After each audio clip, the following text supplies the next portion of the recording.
You know, I've known death my whole life. I mean, my first memory is my father's death. And so I've always been scared and drawn to death. Both those things completely. And it is the grounding of my relationship to God, to love, is this idea that it's all very tenuous and can slip away.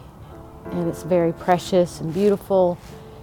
But I do not have a problem like grieving fully and believing that love lives beyond it. I buried so many people over the years. I buried Jane Doe's, I buried my sister, I buried my mother and father, I buried my husband's parents, buried women who were graduates, women, you know,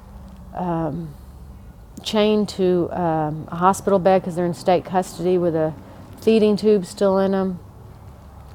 And always, even in death, I can feel love. Always. I've never... That doesn't put it out? It doesn't. No. It's like the opposite. It's like, oh my gosh, love still speaks. And I still feel it. And I still feel like, you know, if I get to see some of the worst stuff the world has to offer, you know, through the racism, through the poverty, through the addiction, through the abuse, and still feel love speaking in those deaths, then it's like, I will take this work. Because I want to feel love like that. I want to feel love that powerful. You know. It's head on. It's head on, and it's not hippie. That's what I'm really trying to say. It's so not hippie. It's not like I want to go get stoned out in the field and not do something. I want to work really, really hard for what I believe in. And I don't believe as much as I used to believe. I mean, you can tell that through the questions probably. Is like, I probably believe less now than when I was ordained. What do you believe? 26 years ago. Carved away. But here's what I think. So, I mean, all those things that I've let go, you know, I mean, I mumble through much of the creed, if that gives you an example. But what I'm left believing, it's like I believe with my whole heart and I will die for it. What do you believe in your whole heart? I believe in my whole heart that love gets the last word.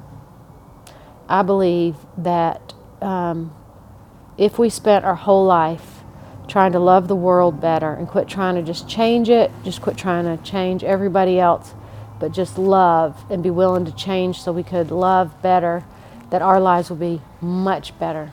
And that we do it every single day by how we practice. It's not something you say like, oh, I would like to be more loving later. It's like, no, what are you going to do today? What little tiny thing? Think big, do some kind of small action to make us more loving. That's how oh my far gosh. does love go?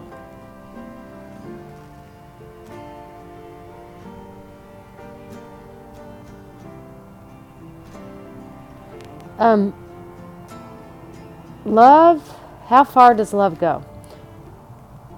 I keep thinking that love goes as far as it needs to. It doesn't go a lot farther than that, but it goes there all the time. So like if, for us, when we're practicing love, if we're not inspired, we still go love.